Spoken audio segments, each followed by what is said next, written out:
Hello everybody, welcome to my literature saga. ഇന്ന് നമ്മൾ lovely S youth എന്ന പോവമാണ് discuss ചെയ്യാൻ പോകുന്നത്. ഈ പോവം ആക്ച്വലി കാളിദാസന്റെ അഭിജ്ഞാന ശാകുന്തളം എന്ന വർക്ക് ഇംഗ്ലീഷിലേക്ക് ട്രാൻസ്ലേറ്റ് ചെയ്യപ്പെടുകയുണ്ടായി.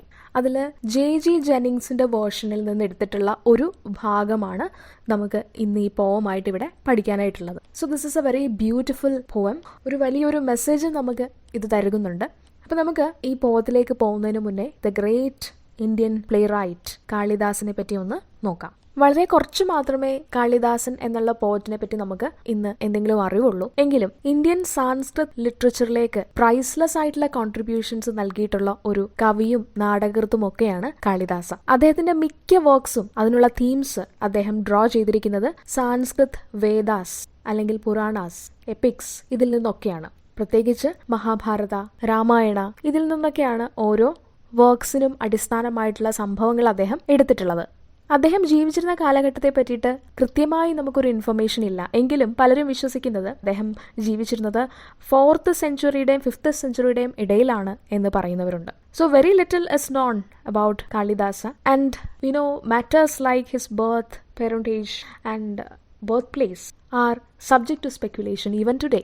ഇന്നും അദ്ദേഹം ജനിച്ച സ്ഥലം ഏതാണ്, അദ്ദേഹം ശരിക്കും ജീവിച്ചിരുന്ന കാലഘട്ടം, അതുപോലെ അദ്ദേഹം താമസിച്ചു പോന്നിരുന്ന സ്ഥലങ്ങൾ ഏതൊക്കെയാണ്, ഇതിനെപ്പറ്റി ഗസ് വർക്ക് മാത്രമാണുള്ളത്. അക്യുറേറ്റ് ആയിട്ടൊരു ഇൻഫർമേഷൻ ഇന്നും ആർക്കും കിട്ടിയിട്ടില്ല. ചില സ്കോളേഴ്സ് പറയുന്ന അദ്ദേഹം ഹിമാലയ സാനുക്കൾ, ഉജ്ജയിൻ, കലിംഗ ഈ പ്രദേശങ്ങളിലാണ് ജീവിച്ചിരുന്നതെന്ന് പറയുന്നുണ്ട്. അങ്ങനെ പറയാനായിട്ട് റീസൺ ഉണ്ട്. കാരണം അദ്ദേഹത്തിന്റെ കുമാരസംഭവ, മേഘദൂത് എന്നുള്ള ഈ വർക്ക്സിലെല്ലാം ഈ ഹിമാലയ അല്ലെങ്കിൽ ഹിമാലയൻ സാനുക്കളാണ് ബാക്ക് ഡ്രോപ്പ് ആയിട്ട് വരുന്നത്. അതുകൊണ്ട് ചിലർ പറയുന്നു അദ്ദേഹം അവിടെയാണ് ജീവിച്ചിരുന്നത് എന്ന് പറയുന്നവരുണ്ട്.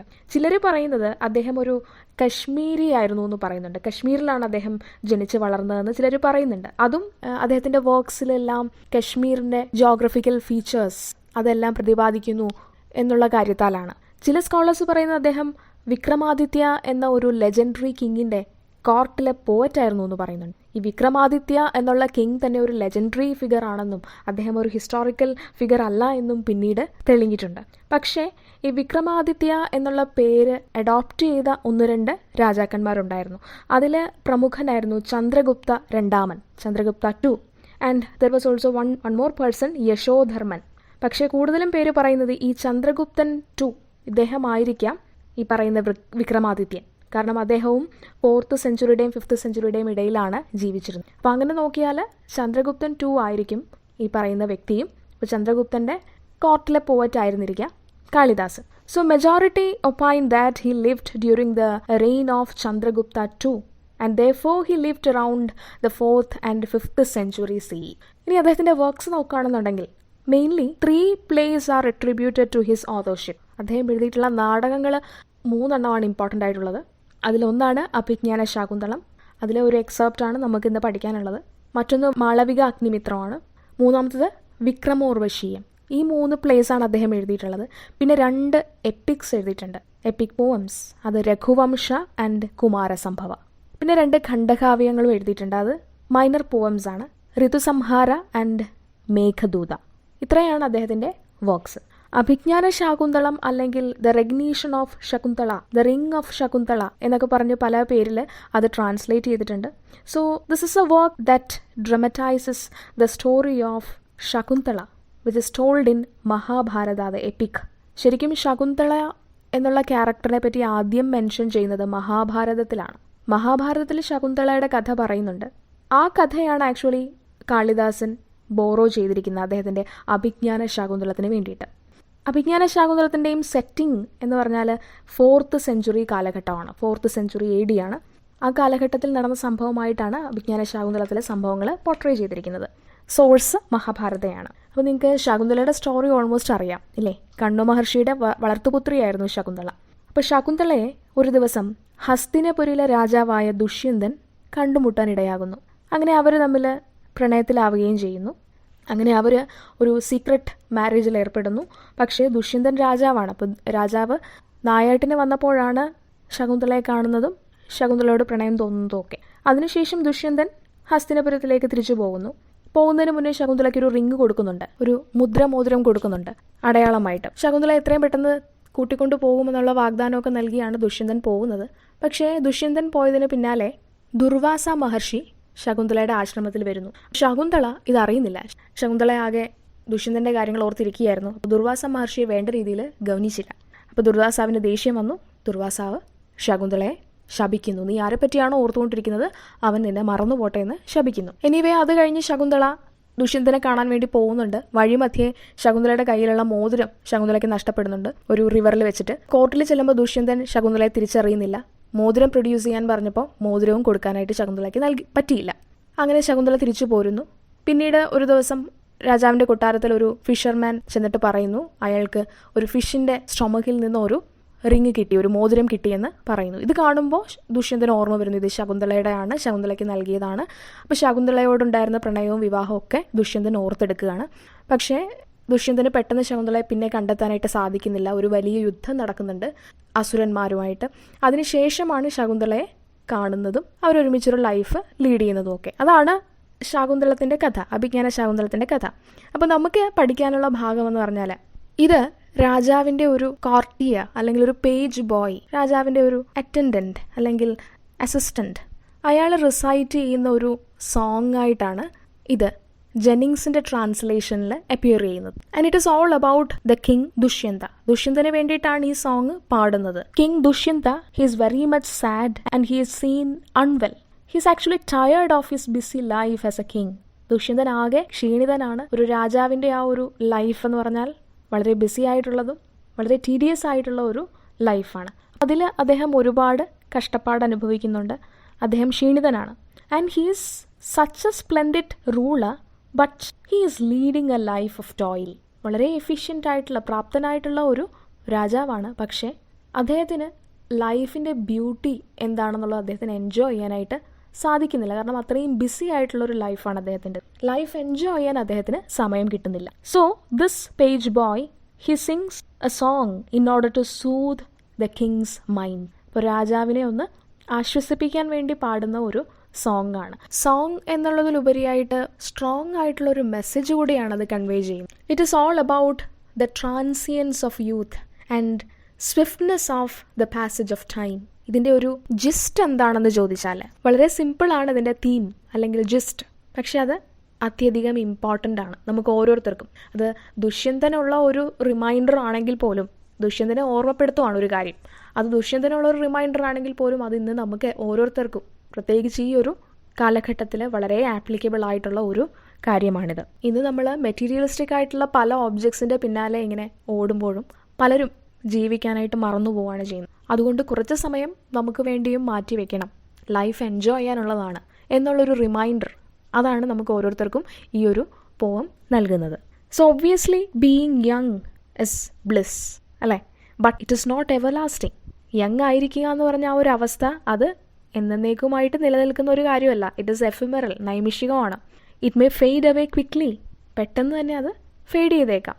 And just like the daylight that paves way for darkness, the grandeur of youth too shall fade away soon. ഒരു ബ്യൂട്ടിയസ് ആയിട്ടുള്ള ഒരു ഡേ അത് അതിൻ്റെ പിനക്കിളിലെത്തി, അതായത് നൂണിലെത്തി. അതിനുശേഷം പതിയെ അത് മങ്ങി ഈവനിങ് ആവുന്നു. ഈവനിങ് പോയതിനു ശേഷം ഗ്രാജുവലി നൈറ്റ് വരുന്നു. അതുപോലെ തന്നെയാണ് നമ്മളുടെ ലൈഫും. യൂത്ത് എന്ന് പറയുന്നത് ആ ഒരു പിനക്കിളാണ് അല്ലെങ്കിൽ ആ ഒരു ജെനിത്താണ്. ആ ജെനിത്തിലെത്തിക്കഴിഞ്ഞാൽ നാച്ചുറലി പിന്നെ താഴോട്ടേ പോവുകയുള്ളൂ. ഒരിക്കലും ആർക്കും ആ ഒരു ജനത്തിൽ തന്നെ കുറേ നാൾ നിൽക്കാനും സാധിക്കില്ല. അത് വളരെ ചെറിയൊരു പീരീഡാണ്. ആ ചെറിയ പീരീഡിൽ മാക്സിമം നമ്മൾ അഡ്വാൻറ്റേജ് എടുക്കുക, നമ്മൾ എൻജോയ് ചെയ്യുക അതിനെ. കാരണം പെട്ടെന്ന് തന്നെ അത് ഫെയ്ഡായി പോവും. ഈവനിങ് വരും, വാർദ്ധക്യം വരും. അപ്പോഴായിരിക്കും നമുക്ക് എൻജോയ് ചെയ്യാൻ പറ്റാതെ പോയ യുവത്വത്തിൻ്റെ നാളുകളെ പറ്റി ഓർത്ത് നമ്മൾ റിഗ്രറ്റ് ചെയ്യുന്നത്. സോ അങ്ങനൊരു റിഗ്രറ്റ് നമുക്ക് ഓരോരുത്തർക്കും ഉണ്ടാവാതിരിക്കട്ടെ. അതുകൊണ്ട് നമ്മളുടെ ആ ഒരു ജെനിത്ത് അല്ലെങ്കിൽ നമ്മൾ ബ്രൈറ്റായിട്ട് ഷൈൻ ചെയ്ത് നിൽക്കുന്ന ആ ഒരു കാലഘട്ടം, അതാണ് നമ്മളുടെ യൂത്ത്. ആ നാളുകൾ മാക്സിമം നമ്മൾ എൻജോയ് ചെയ്യുക, അതിനുവേണ്ടി കുറച്ച് സമയം മാറ്റി വയ്ക്കുക. ഇതാണ് ഇതിൽ നിന്ന് കിട്ടുന്ന മീനിങ്. സോ ഇനി നമുക്ക് പോവത്തിലേക്ക് പോവാം. Lovely is youth but quickly is it flown as some sweet air that comes but wends unknown. Youth is very pleasant, very much colourful and it is a blissful period in our life അല്ലേ. യൂത്ത് എന്ന് പറഞ്ഞാൽ ഏറ്റവും colourful ആയിട്ടുള്ളൊരു പീരീഡാണ് ഓരോരുത്തരുടെയും ലൈഫിൽ. ഏറ്റവും കൂടുതൽ ഹാപ്പി ആയിട്ടിരിക്കുന്ന ടൈമാണെന്നാണ് പറയുന്നത്.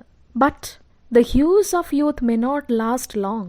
പക്ഷേ യുവത്വത്തിൻ്റെ ആ ഒരു നിറങ്ങൾ ഒരുപാട് നാൾ നിലനിൽക്കുന്നതല്ല, അത് പെട്ടെന്ന് തന്നെ മാഞ്ഞു പോകുന്നതാണ്. കാരണം അത് നൈമിഷികമാണ്. നമ്മളുടെ ലൈഫ് എന്ന് പറഞ്ഞാൽ തന്നെ അങ്ങനെയാണ്. ജനിച്ചു കഴിഞ്ഞാൽ പിന്നെയുള്ള ഓരോ ദിവസം എന്ന് പറഞ്ഞാൽ മരണത്തിലേക്കുള്ള ഓരോ ഡേയ്സാണ്. മരണത്തിലേക്കാണ് നമ്മൾ നടന്ന് നീങ്ങുന്നത്.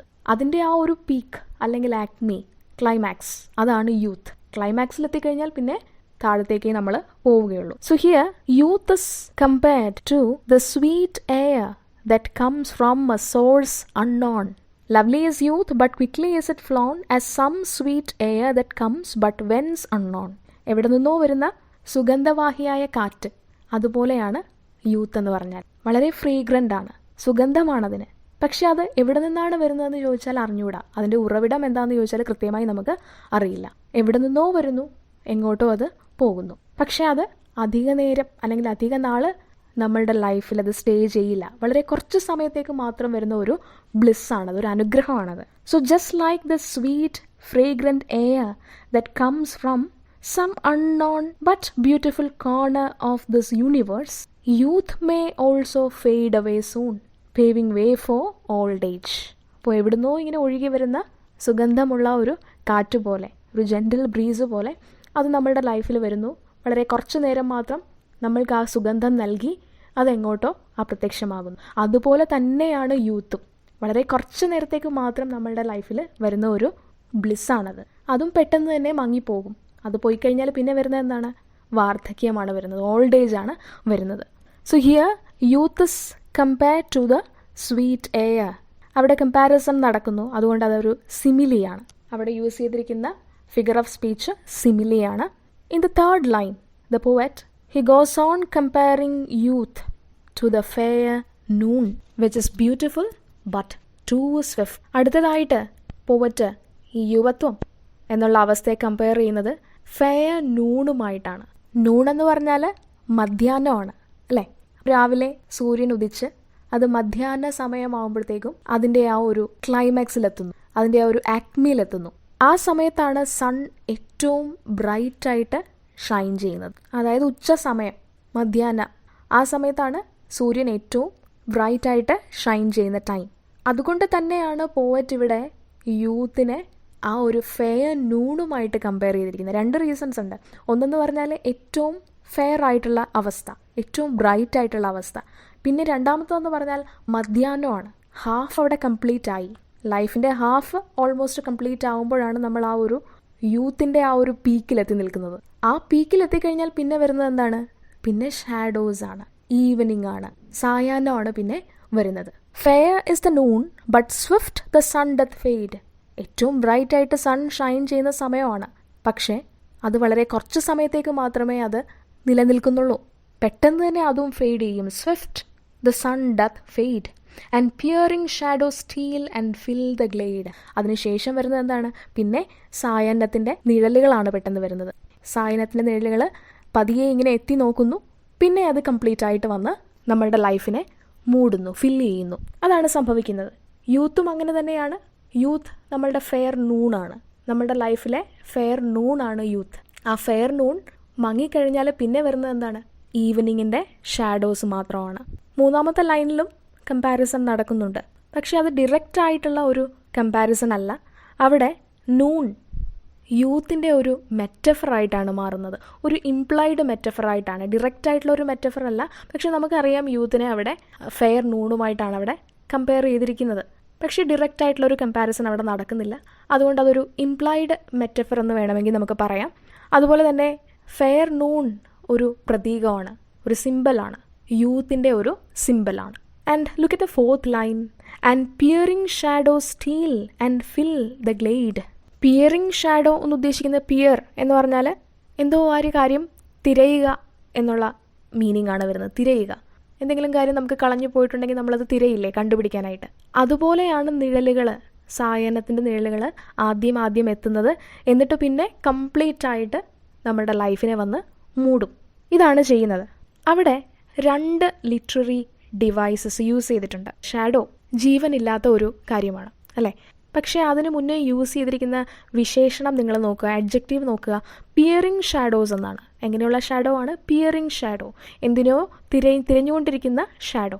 ആക്ച്വലി ഷാഡോ ഇനാനിമേറ്റ് ആകുമ്പോൾ എങ്ങനെയാണ് അതിന് മനുഷ്യനെ പോലെ തിരയാൻ സാധിക്കുന്നത്? അല്ലെങ്കിൽ ജീവനുള്ള ഒരു ആനിമലിനെയോ അല്ലെങ്കിൽ മനുഷ്യനെ പോലെയോ ഒരു കാര്യം തിരയാൻ അതിനെങ്ങനെ സാധിക്കും? അപ്പോൾ ജീവനില്ലാത്ത ഷാഡോയ്ക്ക് ജീവനുള്ള വസ്തുക്കളുടെ ക്യാരക്ടറിസ്റ്റിക് ഫീച്ചേഴ്സ് കൽപ്പിച്ചു കൊടുത്തിരിക്കുകയാണ് കവി ഇവിടെ. So that is an example of personification. അതിനെ പറയുന്ന പേരാണ് പേഴ്സോണിഫിക്കേഷൻ. ഷാഡോ എന്നുള്ളത് ജീവനില്ലാത്തതാണെന്ന് നമുക്കറിയാം, പക്ഷേ ജീവനുള്ള ഒരു മനുഷ്യനെ പോലെ അത് തിരയുന്നു, അല്ലേ?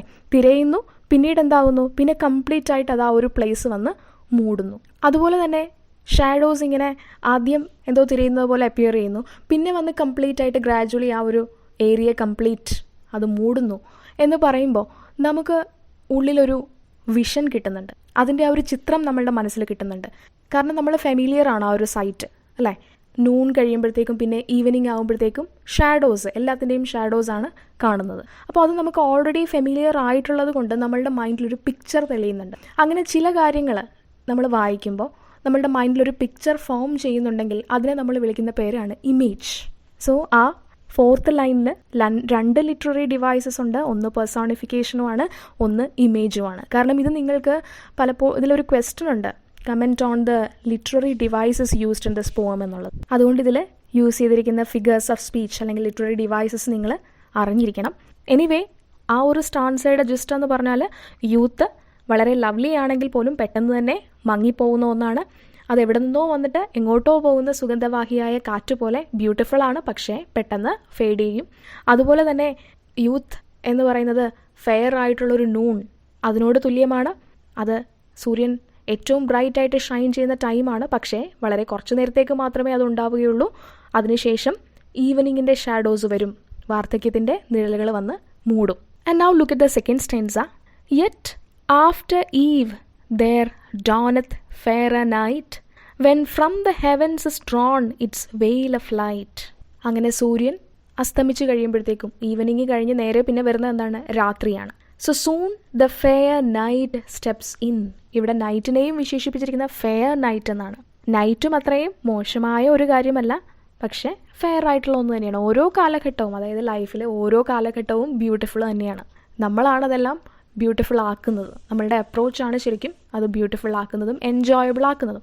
എങ്കിലും യൂത്തിനൊരു പ്രത്യേകതയുണ്ട്. ആ സമയത്താണ് നമ്മൾ ഏറ്റവും കൂടുതൽ ആക്റ്റീവായിരിക്കുന്ന ആ ഒരു ടൈം.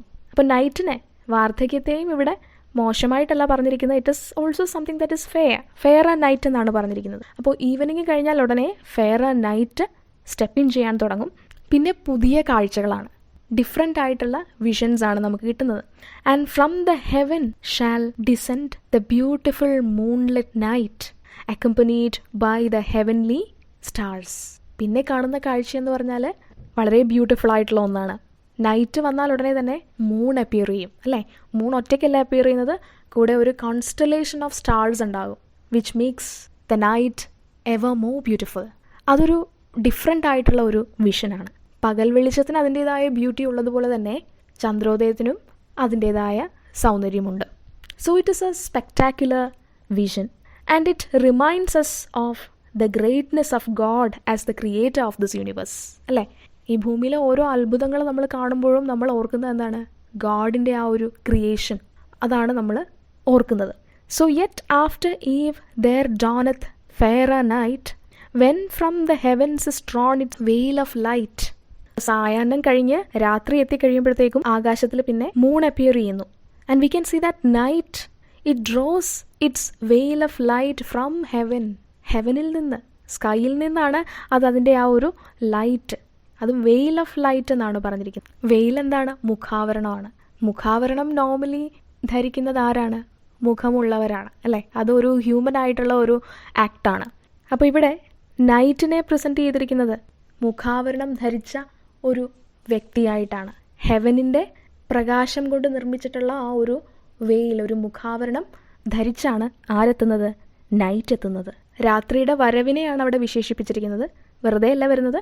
ഹെവനിൻ്റെ പ്രകാശം അതൊരു മുഖാവരണമായി ധരിച്ചുകൊണ്ടാണ് പതിയെ ബ്യൂട്ടിഫുൾ ആയിട്ടുള്ള നൈറ്റ് എത്തുന്നത്. അപ്പോൾ അവിടെയും പേഴ്സോണിഫിക്കേഷനാണ് യൂസ് ചെയ്തിരിക്കുന്നത്.